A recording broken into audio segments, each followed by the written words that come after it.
ప్రపంచమంతా మెస్సీని ఫుట్బాల్కి ఒక గోట్ లా చూస్తుంటే రేవంత్ రెడ్డి గారు ఒక ఫ్రెండ్లీ మ్యాచ్ నిర్వహించి మనం అందరూ అబ్జర్వ్ చేస్తే మనకి 8 నుంచి 9 గ్లోబల్ సమిట్ జరుగుతుంది. దాని తర్వాత రేవంత్ రెడ్డి గారు ఈ మ్యాచ్ని 13 డిసెంబర్ సాయంకాలం 7 గంటలకి హైదరాబాద్ స్టేడియంలో ఈ మ్యాచ్ ఫ్రెండ్లీ మ్యాచ్ని తీసుకురాబోతున్నారు. ఈ మ్యాచ్ ప్రధాన ఉద్దేశం స్పోర్టివ్ స్పిరిట్. ఈ మ్యాచ్ ప్రధాన ఉద్దేశం ఇంటర్నేషనల్ మ్యాపింగ్లో తెలంగాణను తీసుకెళ్ళి హైదరాబాద్ ఇమేజ్, బ్రాండ్ ఇమేజ్ పెంచడం.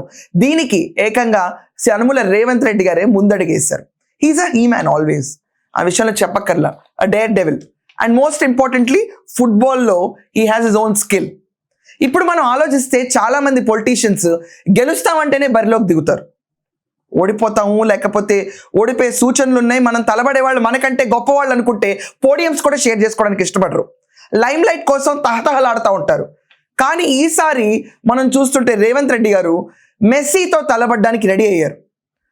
ఓటమిలు గెలుపులు స్పోర్ట్లో సర్వసాధారణం. దానికి కావాల్సింది స్పోర్టివ్ స్పిరిట్.